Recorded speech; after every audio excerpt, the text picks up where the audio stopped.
لیلۃ القدر، انا انزلناہ فی لیلۃ القدر وما ادراک ما لیلۃ القدر لیلۃ القدر خیر من الف شہر تنزل الملائکۃ فیہا باذن ربہم من کل امر سلام ہی حتی مطلع الفجر۔ ہم نے قرآن کو لیلۃ القدر میں اتارا، تمہیں کیا خبر کہ لیلۃ القدر کیا ہے؟ اس میں فرشتے اترتے ہیں اور یہ صبح تک رہتی ہے۔ لفظ قدر عربی میں اس کا ایک مطلب ہے قیمت، سبحان اللہ۔ تو اللہ نے کہا میں تمہیں بتاؤں، آپ سب تاجر بیٹھے ہو، لیلۃ القدر کی قیمت کیا ہے؟ 1000 مہینوں سے بہتر ہے، 1000 مہینوں سے بہتر ہے۔ اب 1 روپے پر 1000 نفع لے سکتے ہیں؟ دنیا میں کوئی ایسا کاروبار ہے؟ جو ہیروئن بیچتے ہیں وہ بھی نہیں لے سکتے۔ اور میرا اللہ کہہ رہا ہے 1 رات 1000 مہینے، یعنی کوئی 82-83 سال۔ یہ تو آ گیا پہلا قدر۔ دوسرا اس کا مطلب ہے تنگ پڑ جانا، تنگ پڑ وقت فقدر علیہ رزقہ۔ تو تنزل الملائکۃ فیہا، تنزل الملائکۃ والروح فیہا، کہ اس رات اتنے فرشتے اترتے ہیں کہ زمین تنگ پڑ جاتی ہے، سبحان اللہ، اتنے فرشتے آتے ہیں زمین تنگ پڑ جاتی ہے۔ تیسرا مطلب ہے قدر، مقدار کو، تو اللہ تعالیٰ نے اس کا آخری مطلب بھی بتایا، سلام ہی حتی مطلع الفجر، کہ یہ فجر کی نماز تک، فجر کی اذان تک یہ رہتی ہے۔ 3 مطلب ہیں قدر کے، تینوں اللہ نے قرآن میں کور کیے۔ قیمت کیا ہے؟ 1000 مہینوں سے بہتر۔ تنگی کیا ہے؟ فرشتوں سے زمین بھر جاتی ہے۔ مقدار کیا ہے؟ صبح صادق۔ لیلۃ القدر 27 کی نہیں ہوتی، 21، 23، 25، 27، 29۔ اب یہ 5 راتیں جاگنے چھٹ، آپ لوگ تو ویسے رات کے بادشاہ ہو، جاگ لو۔ تو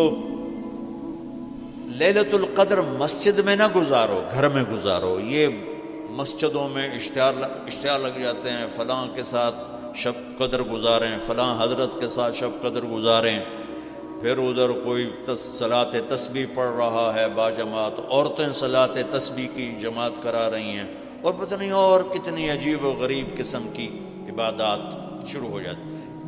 یہ نفلی عبادت ہے، میرے نبی گھر میں پڑھتے تھے۔ آپ نے اشراق کے سوا ہر نفل گھر پڑھا، ہر سنت گھر میں پڑھی۔ تو آپ لیلۃ القدر کو یہ مستورات بھی آپ بھی اکٹھے ہو کے نہیں منانا، الگ الگ مصلی بچھا کر اپنے اللہ سے رونا دھونا کرو، اپنے اللہ کو منانا کرو، میں بھی کروں، آپ بھی کریں۔ نوافل کی جیسے ابھی شب برات گزری تو اشتہار تھے، میں جا رہا تھا ادھر علامہ آباد میں ایک جنازہ ہو گیا تھا، تو اشتہار فلاں حضرت کے ساتھ شب برات گزاریں، فلاں مسجد میں شب برات گزاریں، فلاں جگہ شب برات گزاریں۔ بھائی وہ گھر میں منانے کی ہے، مسجد میں نہیں۔ میرے نبی نے نفلوں کو تنہائی میں ادا کیا، فرض کو مجمع میں ادا کیا۔ لیلۃ القدر میں جاگنا نفل ہے، اور پھر جب اکٹھے ہو جائیں گے لوگ اور عورتیں تو پھر ساتھ غیبت بھی چلے گی، اور ایک غیبت کا بول ساری رات کو اڑا کے رکھ دے گا۔ مردوں یا عورت اکٹھے ہو جائیں، غیبت سے تو بچتے نہیں، نہ ہی رک سکتے ہیں۔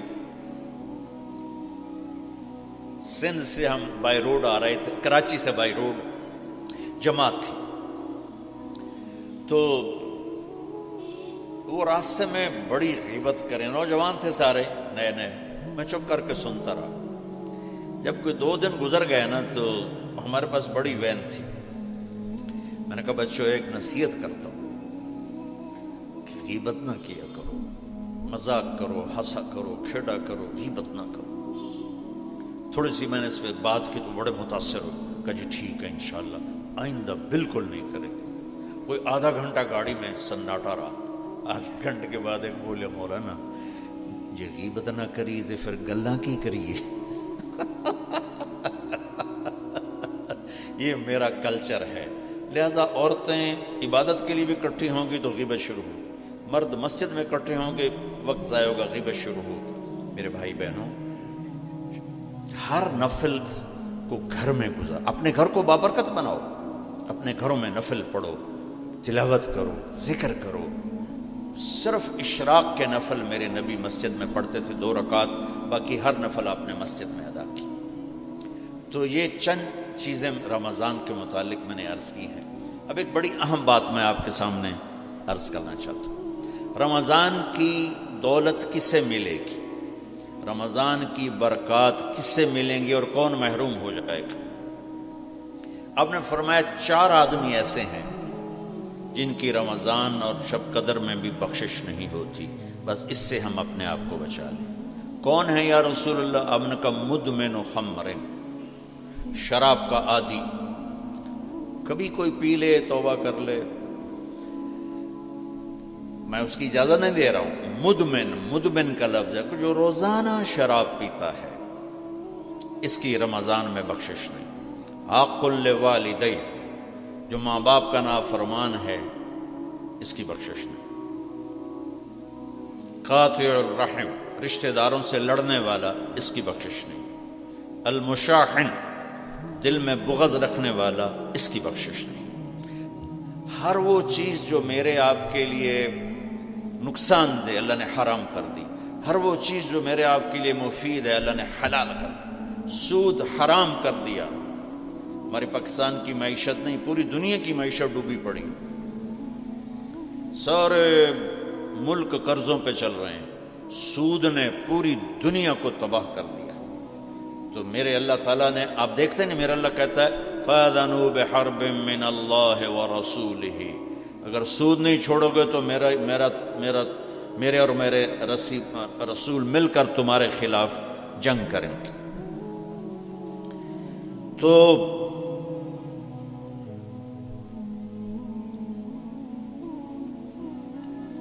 ہر وہ چیز جو مضر ہے اللہ اس سے بند، چونکہ سود چند ہاتھوں میں دولت اکٹھی کر دیتا ہے اور غریبوں کے چولہے ٹھنڈے ہو جاتے ہیں. یہ اللہ کو ناپسند. جو بھی بھائی پھنسے ہوئے ہیں نکلنے کی نیت کریں اور کوشش کریں، انشاءاللہ چین کی نیند سوئیں گے، چین سے اٹھیں گے. ایک عبد الرحمن بن عوف کے 4 اصول بتا دیتے. ہم سب تاجر بیٹھے ہو، اور صحابہ میں سب سے مالدار ہستی تھے. انہوں نے ایک دن فرمایا میں نے زندگی بھر نہ ادھار خریدا نہ ادھار بیچا. اگرچہ یہ آپ کو آج کے ماحول میں بڑی عجیب بات لگے گی، چونکہ ہمارے سارے بازار ادھار پہ چلے گئے ہیں. انہوں نے نہ کبھی ادھار خریدا نہ ادھار بیچا. تو کتنا سکون ہو گیا، آرام سے سو رہے ہیں. اب ہماری تجارت میں ادھار خرید رہے ہیں، ادھار بیچ رہے ہیں، کبھی وہ تنگ کرتا ہے کبھی یہ تنگ کرتا ہے. تو ایک اس موبائل نے تباہی پھیر دی، باقی کسر اس نے پوری کر دی. ٹوائلٹ بھی فون سن دے بیٹھے.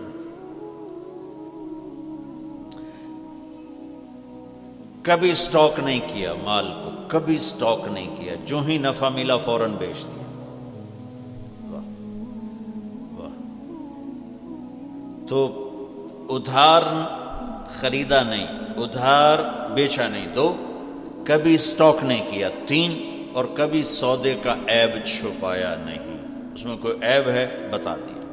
آپ اس پہ آ جائیں، آپ کو شروع میں مشکل ہوگی. اس کے ساتھ سچائی اور دیانتداری کو جوڑ دیں، اللہ کی قسم آپ کا سوتر منڈی جانا بھی عبادت بن جائے گا، آپ کا مل میں جانا بھی عبادت بن جائے گا، اگر آپ اپنے تجارت کے ساتھ سچائی اور دیانتداری کو لے آتے. پھر اللہ تعالیٰ نے اس میں غریب آدمی کے روزے اچھے گزر جائیں، عید اچھی گزر جائے، اس کے لیے اللہ تعالیٰ نے صدقہ فطر رکھا ہے. ہم اسے عید کے ساتھ جوڑ دیتے. پہلی رمضان سے دینا چاہیے تاکہ غریب اپنا کوئی روزہ تو رکھ سکے. پہلے رمضان سے 29 رمضان تک جب مرضی دے دیں. اور اگر وہ فطرانہ ادا نہیں کرتا تو اس کے روزے اس کے سر کے اوپر سے بھی نہیں جاتے، وہیں کھڑے رہتے ہیں. اور عام طور پر یہاں اخبار میں ٹی وی پر گندم کے لحاظ سے آتا ہے 2 سیر کڑک دے دو. وہ تھوڑے سے پیسے ہیں، 100-200 روپے ہے. میں آپ کو آپ سب مالدار لوگ بیٹھے ہیں، میں آپ کو اپنے نبی کا صدقہ فطر بتاتا ہوں کہ آپ کیا دیتے تھے. آپ کشمش دیتے تھے، کھجور دیتے تھے، جو بھی دیے ہیں. تو کشمش 3 کلو، بازار میں 3.5 کلو. بازار میں جا کے پوچھیں جو سب سے اچھی کشمش ہو، یا پھر درمیانی، گھٹیا نہیں، درمیانی اور سب سے اچھی، پتہ کرے وہ کتنی ہے. 1000 روپے کلو ہے، 1500 روپے کلو ہے. آپ کے گھر کے 4 افراد ہیں تو ایک گھر سے 6000 روپے غریب کو جائے گا. آج تو 6000 میں ایک ہفتہ نہیں گزرتا. تو اب سب سے عرض کرتا ہوں، ویسے بھی خیرات کریں، افطاریاں کروائیں، اور صدقہ فطر کشمش کے حساب سے دیں. یہ آپ سب بھائی بہنوں کی خدمت میں گزارش ہے. اللہ نے آپ کو رزق دیا، خرچ کریں، یہی آپ کے ساتھ جائے گا، باقی سارا ادھر ہی رہ جائے گا.